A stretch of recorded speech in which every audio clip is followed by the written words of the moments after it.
Good morning, Leslie. Good evening, Charito. Nice to have you here again. Good morning. Good evening, Michael and Leslie. And we will start with no delay. So, welcome to the next Industry 5.0 Power of Touch event, in which we write towards the wasteless word on the back of language by taking one word out of English vocabulary and speaking for 40 minutes about it. And the term today is somehow special. But it is very simple, and everyone use it already at least once. The term is stop, S-T-O-P. And because I have you on the top of my screen, Leslie, today, I would like to ask you first, what came to your mind first when you hear the term stop? A stop sign. Driving. I haven't driven in over a year. Good morning and evening, everyone. And when you say stop, the word flashed on the screen of my mind, and then the picture of the stop sign, which, although I haven't driven in over a year, I began, over 60 years ago.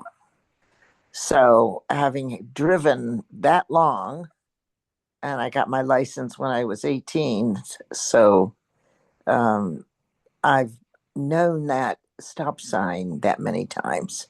So, I'll leave it right there. Thank you very much. Charito, what is with you?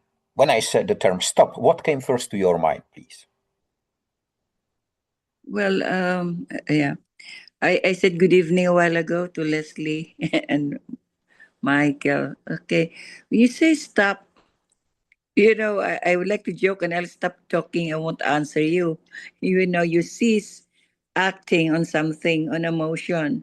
So if you don't go forward, you halt, you halted, or you come to an end. Like we have our room every Wednesday for 40 minutes and we stopped at the end of the 40, whether we like it or not. It's actually like a pause, but uh, as what Leslie said, a stop, traffic stop, could also be something else. You stop doing something, it's a destination, it's a bus stop, you know.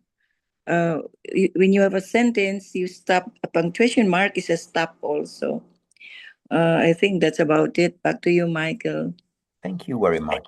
You know, I was thinking about the term, and day before yesterday, I was hit in the middle of night by heat stroke because I spent only 5 minutes in the early evening outside without a hat. I have a really very sensitive hat, and it penalized me with a heat stroke. So it didn't stop me, but somehow reduced my ability to work the next day. I must load a truck. And loading by hand truck in a high temperature is not an easy task. Luckily, I have with me a friend, a director of another company, who helped loading, and he said, Michael, rest after we loaded the half of the truck. Stop and relax. So I did so. And at the same time, the term stop came to me when I realized that it is one of, I will say, few words which has the same meaning all over the globe. If you say stop in Italy, the people will stop. If you say in Germany, where the translation is halt, they will stop as well. If you say it in China, they will stop as well. It's very interesting. And because of this interesting term, I decided to put it as a part of today's discussion because for some people, stop has a negative annotation, and for the others, it has a positive.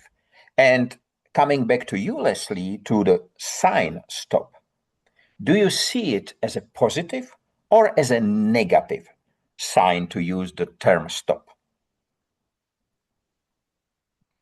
Well, um, it is an alert. So, I guess what we're talking about here is do we respond or do we react to that word. I think that it's designed to be an automatic reaction. So, through the repetition of seeing that sign and knowing what it means and testing on it and having to stop every time you see a stop sign, it might be a little scary when you first start because it's a new behavior. But I think eventually it becomes an automatic reflex, perhaps based on negativity, but it soon turns into objectivity and more of a response. When we first start, we react, oh, I've got to stop, and we slam on the brakes and right. So, but through repetition and practice, the fear of not stopping, which is a reaction, oh my God, I better stop, dissipates over time into an alert, which is objective. And it's really neither positive or negative. It's simply a reminder. So, thank you. Thank you very much, Charito. Listening to Leslie, a question came to my mind. Do you think that the term stop counts to one of the term for programming human minds? Yeah, I think so, Michael. Uh, Programming a human mind. Yeah, because when you stop, you are giving yourself time to think, right? Why are you stopping? What is the purpose of the word stop? Is it positive or negative to you? And on a traffic light, when you stop, because when you go forward, you will be hit by others, right? So, meaning to say, it's positive because on your side, you will not be hit, you will be alive. But when you go forward, the ones hit on the other side, it's negative to them. So, both positive and negative for me. So, in programming a human mind, I think we need to stop once in a while. We have to give ourselves a pause to observe or think forward. Is it good for me? Is it bad for me? You don't just program a mind, go all the straight all the way. There has to be so many considerations to be taken, whether to go forward or stop right there. That's about it. Okay, back to you, Michael. Thank you very much. Leslie, you told us in the last 3 years a lot of it about Irada. You know everything about Irada. And my question to you, based on Charito's answer, do the people on Irada has a time to stop and relax?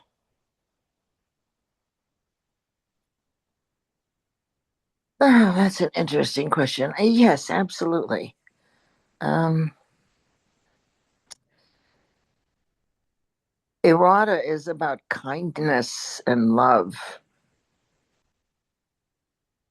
spirituality and honor, respect, virtues and values.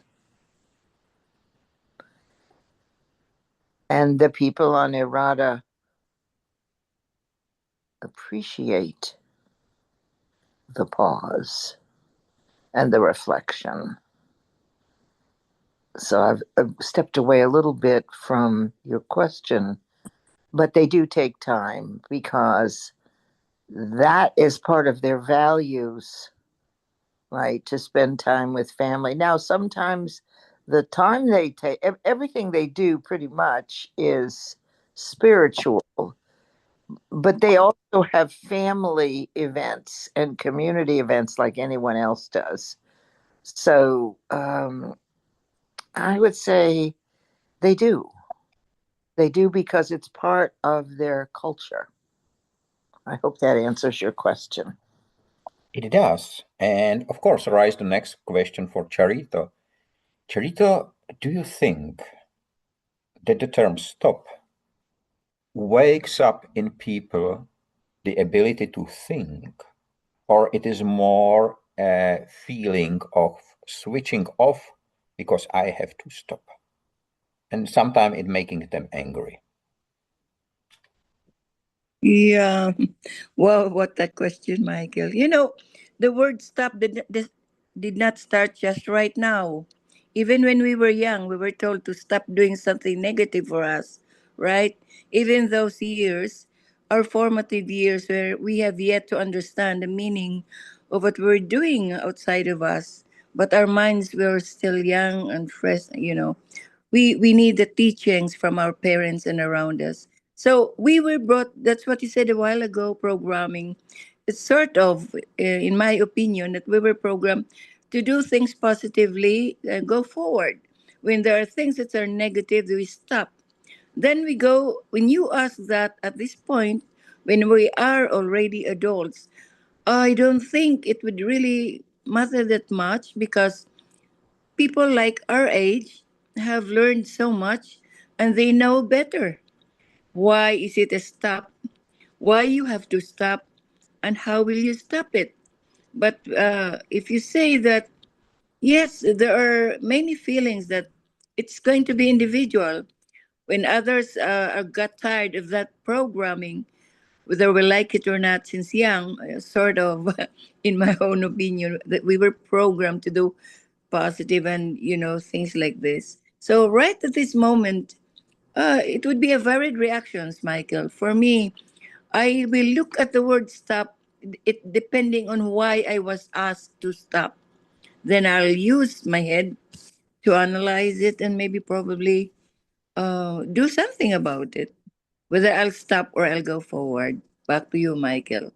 Thank you very much. Shortly before I started this event, I watched a video taken by the police here in my city, in the city of Pilsen. And there was a crossroad on which stopped a truck. It's two traffic lanes. And the truck stopped on the red. So there has been people walking and a man on electric scooter. So the man on electric scooter, after there was green, entered the crossroad faster. And he was hit by a car which rode on a red. And it was very interesting to read the comments of the people who said electric scooters are evil and so on. And not a single one pointed out that this man probably saved another 5 people, which probably will be hit by the same car because the car came with a slight delay. And, it seems to me that stop can be seen as a very positive thing. And this is why I ask you, because when I ask the people in here, including Jane, first came some negatives like stop of life, for example. But then we realize that stop of fear, stop of greed, stop of some presidents to behave like a madman can mean the begin of new era. And I started to see it with a much more a positive way. I'm starting myself and stopping frequently. I like to do micro photography. So with my mobile, it has a good camera, and I like the details which are usually not visible by eyes. My eyes are weaker, so I see even less. But with the camera, it's unbelievable what I discovered, and it's so interesting that every single time I need to stop, and stop become for me equal to think. And that will be the question for you, Leslie. When it become for you obvious that you have to stop to achieve more?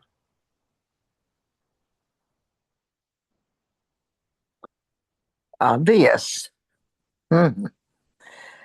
Well, when I learned about the laws of the universe, based on what you're talking about, for every good, there's a bad. To point to your example, most people reactively through repetition and a very big comfort with fear are going to give you negative. But in reality, there is always a matching positive. So when the scooter hit one person but avoided five, it could have gone either way. And then it's up to us to look at what is the other side of it. And this is what you're talking about, which is thinking. When you stop and you pause your activity and you intentionally become present to the moment you're in, which, by the way, is all we ever, any of us ever have. There really is no future and there is no past, as you can see, that there are multiple realities for your future. The person on the electric scooter could have avoided hitting that one person or the car or whatever it was. And in return, or the another option of a reality would be that five more people were hit. So now I forgot your question. Me too. Don't worry. This is, I will say, this is the best part of being older. Time to time we forget. And it doesn't matter. We know it. Well, what I wanted to share was what you were touching on, which are the universal laws. I know what it was. When did I first realize? Yes. Well, when I became super aware is when I learned and saw the results, the empirical evidence that this is true. So in that moment when we stop, right, it could go many ways. And that is something new that I'm getting into, which isn't really new, which dates back to errata, where you've heard me say, and you heard me say, especially the last couple of years, that it is in the fifth dimension. It is a different place. Well, this is the subject that seems to be hitting everybody, which is quantum jumping, which is exactly what we did with errata. It's when you select a reality or a perspective or a vision that is so powerful that you step into it and you will not be interrupted. You will not allow yourself to be interrupted. Now, this is what children do, and in their play, or if they're going to watch a movie, as an example, and they have a choice of different movies and they settle on one particular movie. Once that movie starts, they're in that reality. You don't see them stopping to think about, well, is there another movie I want to watch? Or what if I don't like this? They choose to enter that world. And so what that tells us is that the ability to step into other worlds and quantum leaping was always here. And we've always done it. We were just now becoming aware of what we were doing as children and why it was so joyful, because it was focused deeply on that present reality. So when these things start to show up for us, we get clear about ideas that might have been confusing to us. And so this whole idea of quantum leaping and quantum jumping, kids have been doing it since the beginning of time. And we're now just catching on. The thing that they had that we didn't have and we still struggle with is the ability to focus and concentrate on one thing. Thank you, Michael. And Thank you very much, Leslie. Charito, we know that you are a very spiritual human being. And my question to you, because I am uh, how to say, I am not in any church, in anything like that. I know about them, but I was never part of it. Partly because of the communists in my country, partly because I have studied many later after the communist fall, and I decided to stay alone. But I do believe in some things. But do you think that a prayer or a time you spend in a church or some other things related to religion, that there are some form of stop for you to make it able to think deeper?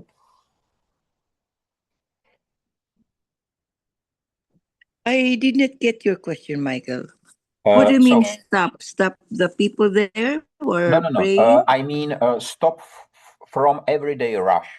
So you go there and you spend 5, 10, 1 hour with a prayer. Is this prayer a time to stop the rushing through the life? Well, if we're going to ask me, Michael, I would not know the others, the other faithful. But when I go to church, I did not go there to stop everything outside of me. I go there to start, you know, my prayers, start my day talking to God. It's not about stopping, it's about beginning. So I think we have different perspectives. If you go to church because then you go there because it's time for the Lord because of our religion. And yes, I understand you. Uh, religion does not guarantee that we go to what heaven or what. But in this world, for me, I grew up as a Roman Catholic, and I believe in that. I will never be other else. I was born a Catholic. I will die a Catholic. But going to church, Michael, is was never you know a respite for me for my everyday living. You go there because you have to stop the noises around you in your school, in your business, in your home. You go there because you pray. You start opening yourself. You're not stopping. You are opening. You are starting yourself to the Lord. And it's not only in the church. It's everywhere we replace. It does not necessarily mean you have to go to church because praying is everywhere. It's talking to you believe in. You're sitting, lying down, or anywhere. That is a prayer already. Back to you, Michael. Thank you very much to sharing this. Leslie, you know, it was for me very interesting. And part of my journey was to stop rushing in the corporate business and start from zero. And my question, based on what Charito says, what is the relation between stop and start? Because I don't think they are opposite. What do you think? Well, they certainly can be opposite, but I don't think they have to be. What I was hearing from Charito was choice. Again, it's the choice of which presence you wish to be. So when you pray, this is a very well, of course you have to be present to do it. What I mean is that you're focused and you have a message that or something that you want to share. It's in present right now. um I think the negative and positive actually dissolves when you make a choice. I think that that is the way to neutralize the the action of starting and stopping, because that has you think that time actually moves forward. But what if it doesn't? There's a beautiful passage in which I can't remember the words, but there's a concept, a story in Hermann Hesse's Siddhartha, and it has to do with the river of life. And so you're standing in the river of life and you're always present. And the water represents time.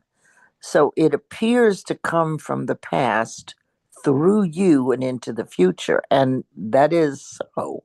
The water does travel. But the idea here is that you are always present where you are right now. So it just seems to me that while there is the polarity of good and bad, right or wrong, start and stop, there are other ways to view that those lack of action, because remember, you don't start or stop in the present because there's no passage of time. You simply are making choices of what you will think next. And it can be, you can be reactive, but I don't know. This is a really interesting subject. I'm going to stop it there. But I think that we've touched on something here that actually shows how you can change out good and bad for objective choice. And I'll leave it there. Thank you very much, Leslie. Thank you for mentioning that the time is a river. I'm traveling in time. I do it every week. I am right now 6 months ahead. And what is interesting, I need to become the river. I don't stand in the river. I am the river. And it is so interesting, so different. And you are absolutely right. Nobody is able to stop the river. It will flow even if you build a dam. The river is still moving. And it is so interesting, a perspective. But Charito, I do remember that you several times mentioned your horrible accident, which changed your life. And my question to you is very personal. Do you think that because that this accident stopped one way of living to open another, to start another one, looking at it from the perspective which you have right now? Yes, I if I get your question right, yes, it stopped something like when I had the accident, it made me physically disabled, right? Partially disabled because I still can move. But my movement is there's a deterrent to my movement. I cannot run. I cannot, do those things that I did before the accident. So I have to stop all those, even the physical, exercise, whatever. And then the travels before. But right now, I travel everywhere because I tried to, even if it stopped, I did not make it. There was a point in time where I said to myself, I should not be defeated by my accident, my little disability. If I wanted to move, I wanted to, do things outside my city limit or within the Philippines or outside, I must go. So it did not stop the will inside of me to go forward, and it did not stop me to go on living, but it only, slowed down some things. But at the end of the day, I said, I am in a business where I don't need to use a lot of efforts with my disabled legs or my body.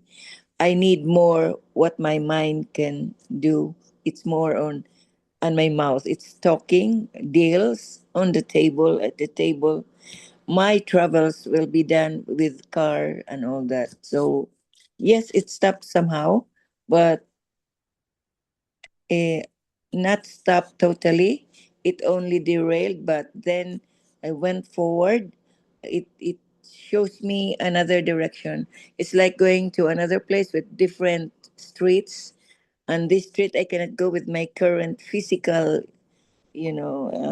disability, so I go the detour or the other way. But all things going forward, I'm still moving. I'm still here. Back to you, Michael.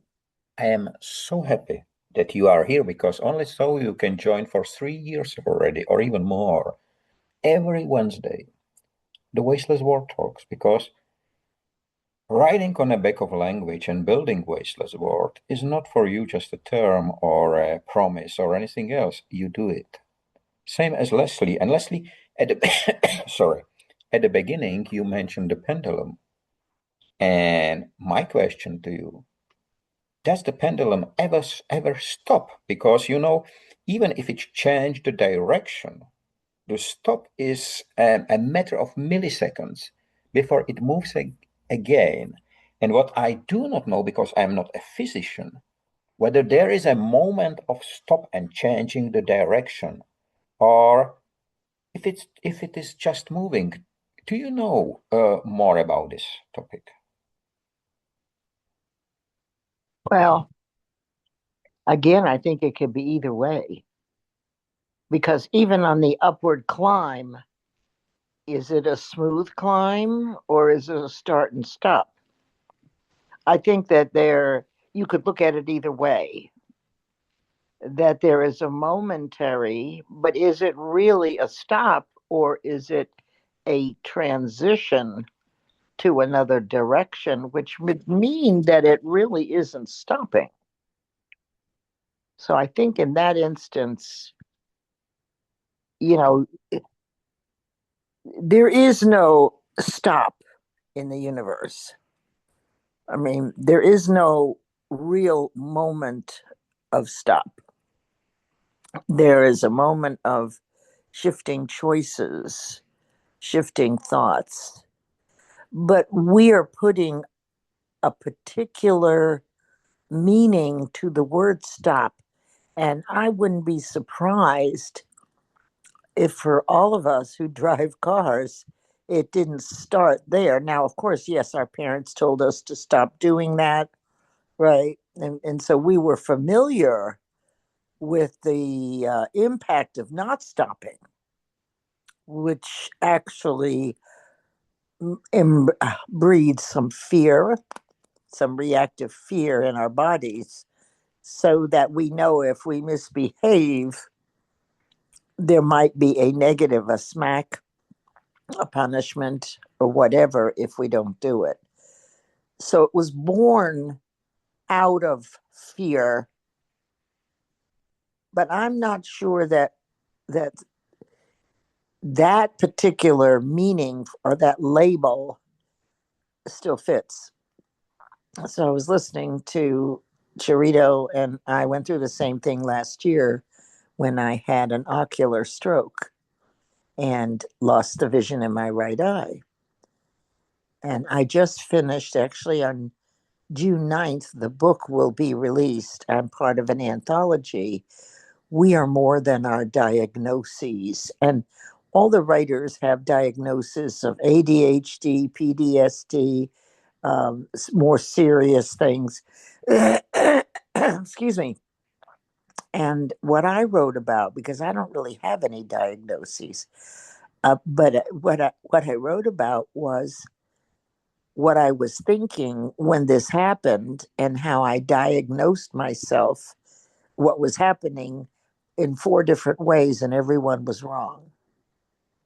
So that self-diagnosis, when you get to be smart like me, right, and you've raised children, I mean, how many times have we known before going to the doctor exactly what it is and which drug they're going to give the child? We do have experience, and we do, have brevity and longevity, and we are smart. And so my experience was, one of them was, initially, I'm editing a manuscript that's 100,000 words. I guess I can't do that anymore.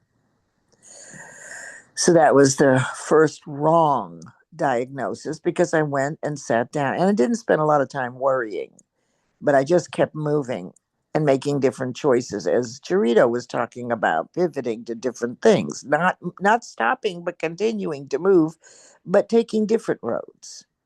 and interesting roads, because lots of beautiful things show up. Like one of the things I thought was thank you God for leaving me one eye.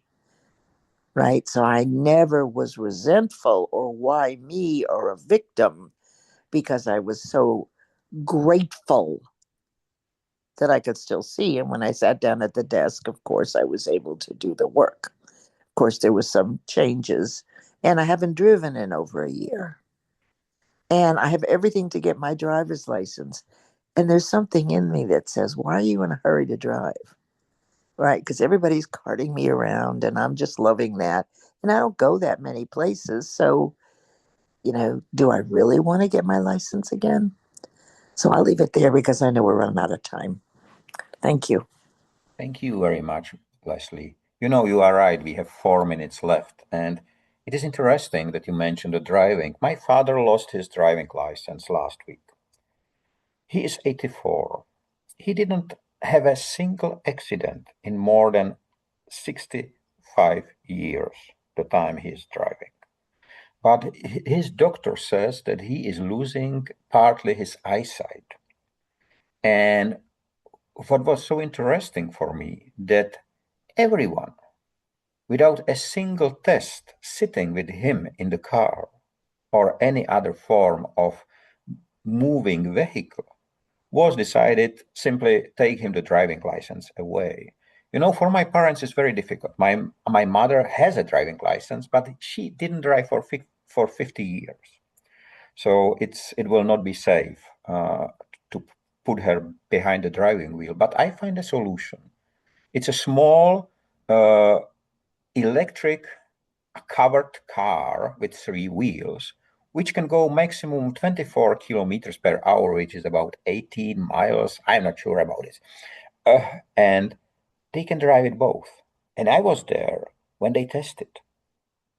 Not a single one was in doubt. Because it's like you drive just with the handlebars, like a bike. And both has been passionate bike drivers or riders. And it was so interesting. And I told them, don't let anyone to stop you. Maybe you will not be able to do the same. But do you need it? You have me to drive you to the larger distances. But you will have your small car, as we call it, and you will be able to move freely. And I expect for them that will be same or very similar freedom to me riding on electric unicycle. On the in the accident time which I told you about with the electric kick scooter, I am crossing the road almost daily in the same place, but I never ever cross it faster than the people which are walking there.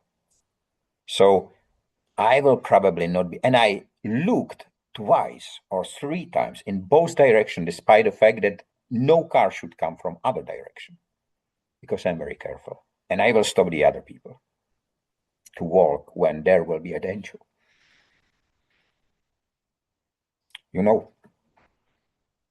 We have 1 minute time. And let me thank you for the great time I can spend with you on the back of language, because I know we are again one step closer to the wasteless world, which we will leave behind. Unfortunately, we will not be able to live in that, but it is not important for us. We do not stop, or we do not let anyone stop us doing the right thing for humanity and humans.